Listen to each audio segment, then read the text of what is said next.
I was reborn as my sister, the one who destroyed me. The first thing I felt was the weight of a silk blouse against my skin. Soft, smooth, foreign. My heart pounded so loudly I could hear it in my ears, a deafening thud thud thud as I opened my eyes to a room I had never seen before. White walls. A crystal chandelier hanging above. A designer armchair by the window. This wasn't my tiny apartment.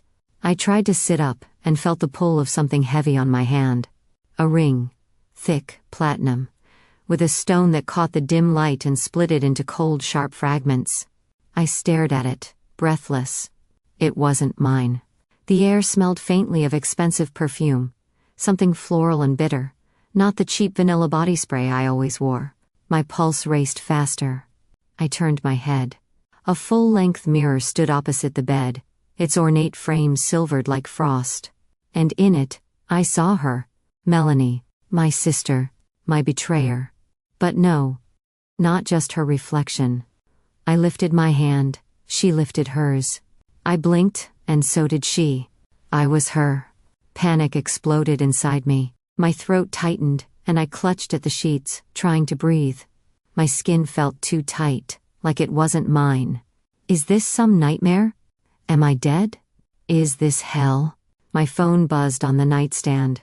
A sleek latest model phone I didn't own. The screen glowed with a message. Ethan, don't embarrass me tonight. Ethan, my Ethan. Except, he wasn't. Not really. Not anymore. I gripped the phone like it might anchor me, but it only made the room spin harder. Memories flashed. Ethan's smile when we met. The night I saw him with Melanie, their bodies too close at that party. The betrayal. The accident. And now. This. What is this? A second chance? A punishment? A knock at the door jolted me. 3 short raps, polite but firm. I froze. My voice wouldn't work, so I cleared my throat and managed, yes? The door creaked open, and a man stepped inside. Tall, with disheveled dark hair, and a slight stubble that made him look both tired and endearing. He held a folder, his eyes dark with worry. Melanie? His voice was soft, questioning. I'm sorry to bother you so late. You said to bring these tonight. For the board meeting tomorrow. Richard. I knew him. From work? No, from her work. The way he looked at me, or rather at her. Concern, hesitation. I swallowed hard, forcing myself to sit straighter. The silk blouse clung to me, unfamiliar and suffocating. Right. The documents. My voice sounded strange, lower, smoother, hers. He stepped closer, his brows drawing together as he studied me. Are you okay? You look different. Different. That word echoed in my skull. If only you knew how different. I'm fine, I said too quickly. I tried to smile, but my lips trembled. Just tired. Long day. Richard didn't look convinced. He placed the folder on the table beside the untouched glass of wine. His gaze flicked to the mirror, then back to me. You sure? You don't seem like yourself tonight. No, I didn't. Because I wasn't. I'll be fine, I said again, softer. I gripped the sheets to stop my hands from shaking. He lingered a moment longer, as if he wanted to say more, but then nodded. All right. Get some rest. Big day tomorrow. I watched him leave, his shoulders tense as he closed the door behind him. The silence that followed felt heavier than his presence. I exhaled shakily, staring at my reflection. At Melanie's reflection. At me. The woman in the mirror had always seemed so perfect, flawless skin, sleek hair, eyes that never wavered. But now, I saw the cracks. The way my eyes looked too wide, too haunted. I touched my cheek. The skin was warm, alive, real. This wasn't a dream. I didn't know how. I didn't know why. But I was here, in her skin. And I didn't know how long I had before everything fell apart. The next morning came too quickly. The soft sheets and perfumed air of Melanie's bedroom had done nothing to soothe me. I barely slept. Every time I closed my eyes I saw my own face, the real me, staring back with confusion and fear. And now, I stood in her office. The floor-to-ceiling windows framed the city skyline. sunlight glinting off towers of glass and steel. Everything was sleek, cold, impersonal, from the chrome furniture to the minimalist art on the walls, the kind of place that said, "I don't have time for warmth." I tried to blend in, to move the way she would, but every step felt awkward, like walking in someone else's shoes 2 sizes too small. A stack of files sat on my desk. I stared at them, heart sinking. The words swam. Budgets, contracts, marketing plans. My mind, used to the smaller scale editing work I'd done, couldn't keep up. Someone knocked gently on the glass door. I looked up to see Richard. He stepped inside, looking as tired as I felt. His shirt sleeves were rolled up, a few strands of hair fell over his forehead. He offered a small smile, the kind you give when you're worried about someone but don't want to make it worse. "Morning," he said. "Morning," I managed, hoping my voice didn't tremble. He handed me another folder. "The numbers you asked for. The board will want to see projections this afternoon." "Right. The projections." I took the folder, fingers clumsy. He hesitated. "Are you okay?" I forced what I hoped was a confident nod. "Of course. Just a lot on my plate." Richard didn't look convinced, but he didn't press. He gave me a reassuring glance before leaving, and I exhaled, sinking into the leather chair. The phone rang. I jumped, fumbling to answer. "Melanie." Ethan's voice purred on the other end, low and smooth. "Lunch today? Or are you too busy being queen of the castle?" I felt the bile rise in my throat. His tone, playful, condescending, possessive. The same tone I'd once found charming. "Lunch." I stalled. "Don't tell me you're dodging me," he chuckled. "See you at 12. I'll swing by." The line went dead. I stared at the receiver, pulse racing. How did I never hear it before? The way he talks. Like I belonged to him. Like Melanie belonged to him. Noon came, and so did Ethan. He strode into the office without knocking. Like he owned the place. Tall, impeccably dressed, with that easy smile that used to make my knees weak. Now it made my skin crawl. "Look at you." He grinned, leaning down to kiss me. I turned my face away, so his lips brushed my cheek instead. He froze, just a second, then laughed it off. "Playing hard to get? That's new." I forced a smile. "Just, not here, Ethan, not at work." He narrowed his eyes, studying me. But before he could say anything, I grabbed my purse. "Let's go." Lunch was torture. We sat at a trendy place I barely noticed, because all I could focus on was him. The way he spoke, charming on the surface, sharp underneath. The subtle digs, the way he turned every conversation back to himself. God, I see it now. I see it all. And I wondered, did Melanie ever really have him? Or did he just take what he wanted from both of us? That evening, I stood in front of the restaurant hosting the company's informal party. The same party where, in my old life, Melanie had humiliated me in front of colleagues. My hands trembled as I smoothed the skirt of my designer dress. And there, through the glass doors, I saw myself. The old Hannah. She stood uncertainly, clutching a small purse, wearing that simple navy dress I had loved. Her shoulders were drawn in, like she was bracing for impact. I felt my throat tighten. Was that really how I looked? So unsure, so small? The memory of that night crashed over me.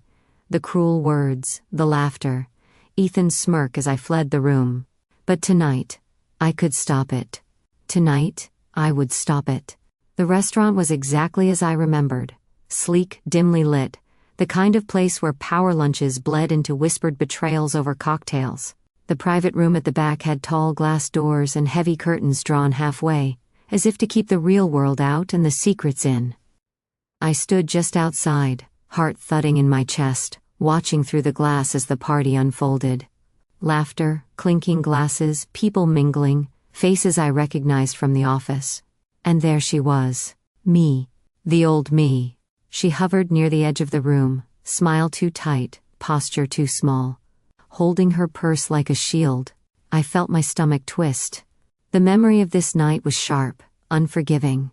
I thought she'd at least learn how to dress for the occasion. Poor Hannah. Always so eager, always so forgettable. I could almost hear Melanie's voice dripping with disdain as she delivered those lines. I could see the looks exchanged, the smirks, the way Ethan's arm slid casually around Melanie's waist as if to say, "We're the winning team." And I'd stood there, frozen, humiliated, feeling like my heart had been carved out in front of everyone. Now, I was on the other side. The door slid open, and Ethan appeared at my side, his smile smooth as ever. "There you are, the star of the show. They're waiting for you to work your magic." I stared at him, pulse racing. Work my magic? No. He meant her magic. The cruel little speeches, the subtle cuts masked as wit. I took a breath and stepped inside. All eyes turned toward me. Melanie. Expecting a performance. I could see it. The quiet dread on Hannah's, my, face. The way she braced, already hurt before the blow landed. A microphone was waiting. A waiter handed me a glass of champagne, but I barely noticed. I cleared my throat. The room fell silent. This was the moment. The script was written. The one Melanie would have followed. The one Ethan expected. But I wasn't her. I set the glass down. "I'd like to say something," I began, my voice steady despite the tremor in my hands. "Something different tonight." Ethan's smile faltered. I saw his confusion, his narrowing eyes. "I look around this room," I continued, forcing myself to meet their gazes. "And I realize how lucky we are. To have colleagues who work hard, who lift each other up. It's easy sometimes to forget that, to think we succeed alone. But we don't." Murmurs swept through the room. I turned toward Hannah, the old me. And I want to take a moment to acknowledge someone who embodies that spirit. Someone who gives everything and asks for nothing. Someone we should all admire. Her eyes widened. A flush rose in her cheeks. I felt my own throat tighten. God, how had I not seen it before? How small she'd felt. How easy it was to crush her. To crush myself. I smiled gently. "Hannah, thank you for reminding us what real grace looks like." There was an awkward pause. Then hesitant applause. Ethan's face darkened. He stepped close. Voice low so only I could hear. "What the hell are you doing?" I turned to him, my own smile sharp now. Changing the game. The rest of the evening blurred. People came up to Hannah, offered kind words. She glowed. Surprised, uncertain, but grateful. And Ethan? He watched me, tension in his jaw, his hand tightening around his glass. Later, as the crowd thinned, he cornered me by the bar. "You're making me look like a fool." "No," I said quietly. "You're doing that all on your own." His eyes narrowed. "This isn't you. What's gotten into you, Melanie?" I stared at him, truly seeing him for the first time. The charm was a mask. Underneath was just a man who needed to feel superior. What if she wasn't the monster? What if the monster was him? Was me? Were all of us? "I'm just tired of the game, Ethan," I said, my voice soft but firm. And for once, he had no clever reply. I hadn't been to my mother's apartment in years, not since before everything fell apart. It was smaller than I remembered. The paint faded, the furniture worn with age and worry. The same old photographs lined the shelves. Dad in his uniform, Mom on their wedding day, me and Melanie as kids, grinning with ice cream-stained faces. I swallowed hard, stepping inside. The smell of lavender cleaner mixed with something faintly burnt from the kitchen. Mom emerged from the hallway, wiping her hands on a dish towel. Her face lit up in surprise, and maybe relief. "Melanie?" Her voice was soft, a little uncertain. "This is unexpected." I tried to smile. "I was in the neighborhood." She didn't question it. Just opened her arms and hugged me. Or hugged Melanie. I stiffened at first, then let myself lean into the warmth. It felt strange, familiar and foreign all at once. "Come in, sit down," she said, guiding me to the couch that creaked under our weight.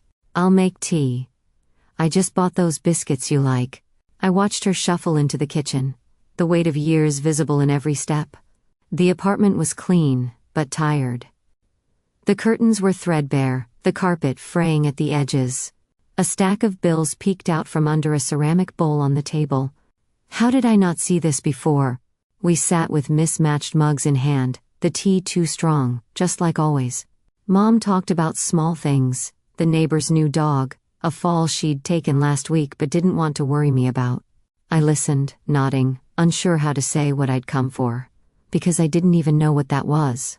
And then it slipped out, as if she'd been carrying it too long. "You shouldn't keep paying for all of this, you know," she said quietly, glancing at the bills. "You've done enough." I blinked. "What?" She sighed, rubbing her temples. "The rent, the medical bills, the loan from when your father got sick. I told you we'd manage, but you always insisted." The words hit me like a punch. Melanie paid for all this? I set my mug down, hands trembling. "How long?" Mom gave me a look. "Tired, sad. Since your father passed. Since before, really. Melanie took it all on so you could finish school, start your career. She didn't want you to know." My mind reeled. The image I'd held of her, cold, selfish, cruel, cracked at the edges.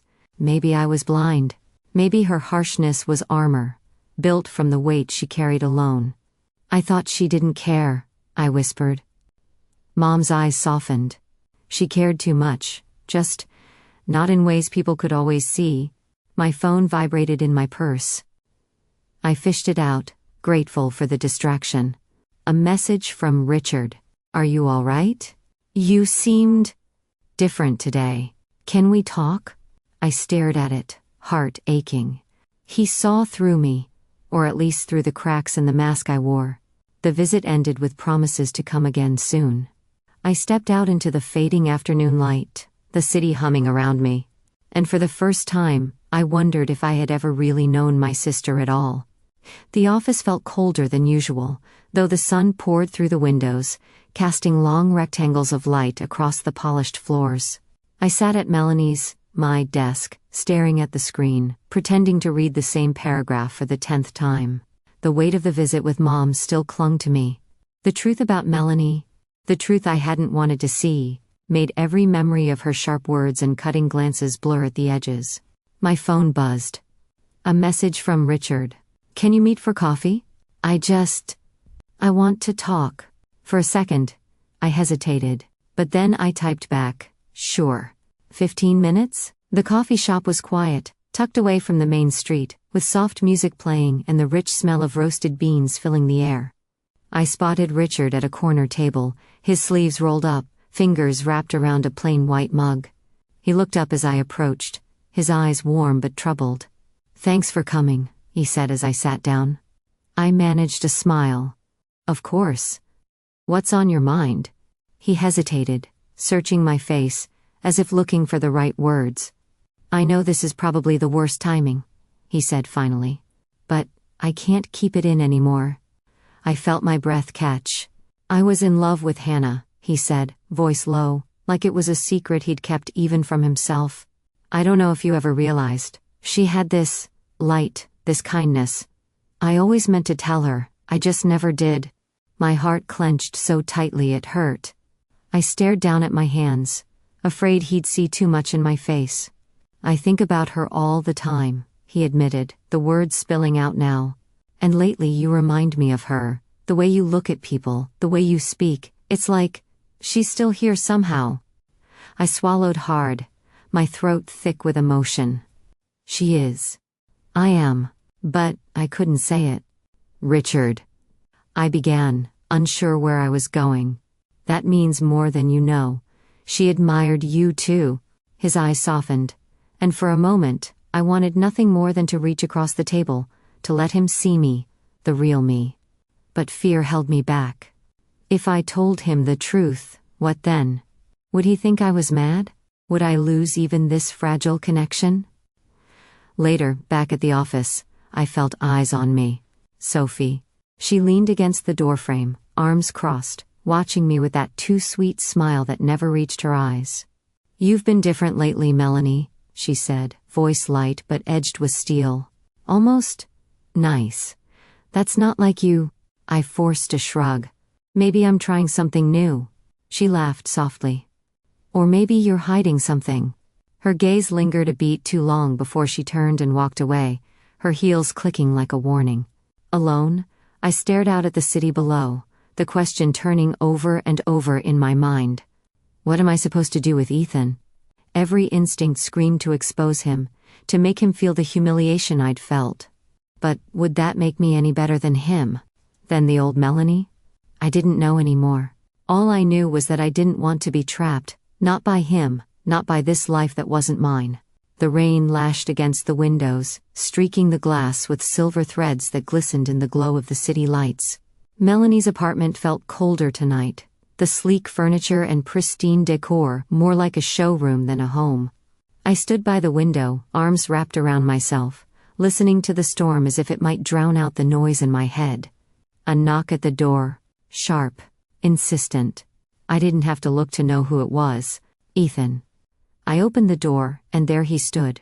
Perfectly composed despite the downpour, his hair only slightly damp, his coat slung carelessly over one shoulder.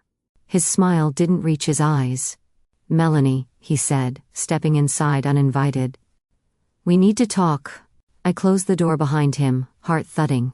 He moved to the center of the room, turning to face me. His gaze swept over me, searching, calculating. "I heard about what happened at the party." His voice was smooth, but there was steel underneath. "What was that?" I lifted my chin. It was the truth. His smile turned sharp. "No. It was weakness. And now, everyone's talking. You're making us both look bad." I crossed my arms, feeling the weight of his words but refusing to bow under them. "What do you want, Ethan?" He stepped closer, too close. His presence filled the room, oppressive, suffocating. "I want you to fix this," he said. "At the meeting tomorrow, you're going to make sure Hannah resigns. Publicly. You know how. You've done it before." My stomach twisted. "No," I said, voice steady. His brows shot up. "No? I'm done playing that game." He stared at me, as if seeing me for the first time. "This isn't you. What's gotten into you?" I shook my head. "Maybe it's time you realize that the game was never worth it." His eyes darkened. He took another step forward, his voice low, dangerous. "Don't you dare ruin this for us. You owe me." I felt something snap inside. "Owe you? For what? For helping you humiliate my sister? For standing by while you tore people down to feel important?" His jaw clenched.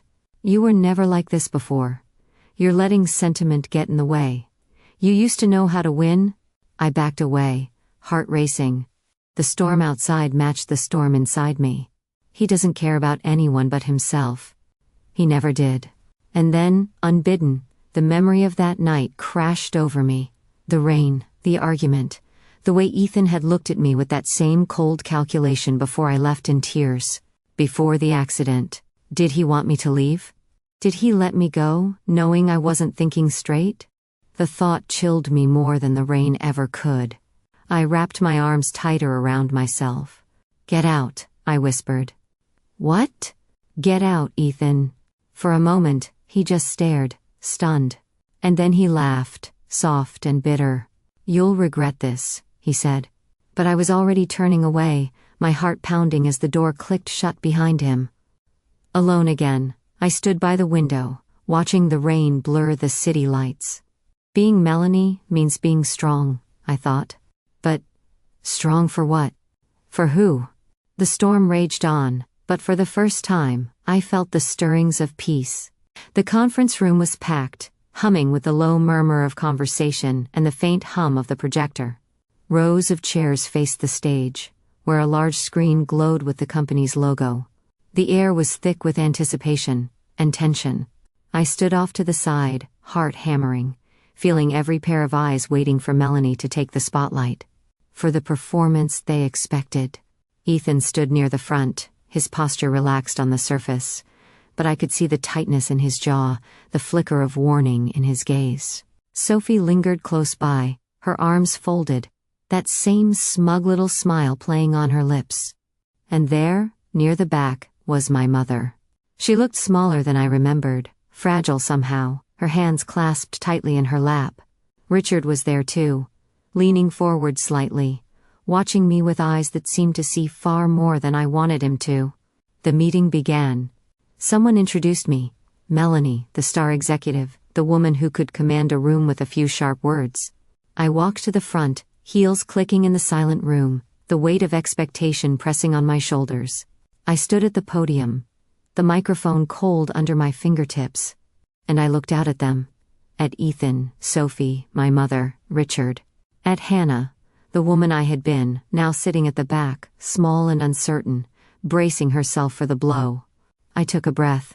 They're waiting for the old Melanie. But I'm not her. Thank you all for coming, I began, my voice steady despite the storm inside me.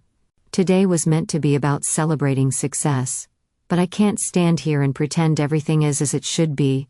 The room shifted, people glancing at each other, confused. Ethan's smile froze. Sophie's eyes narrowed.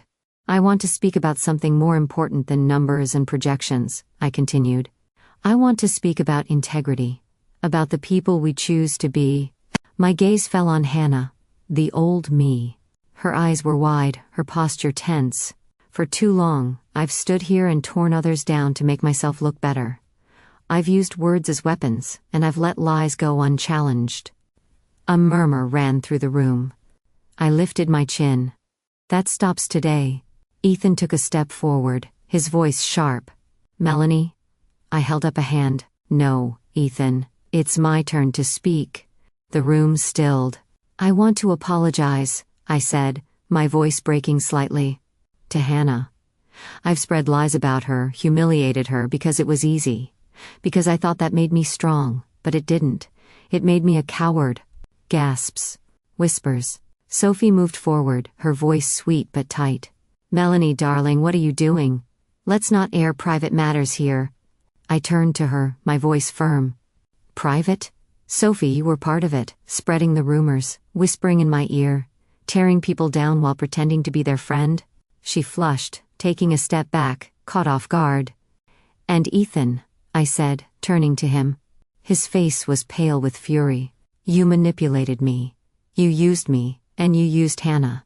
You let her think she wasn't good enough so you could feel powerful. He tried to speak.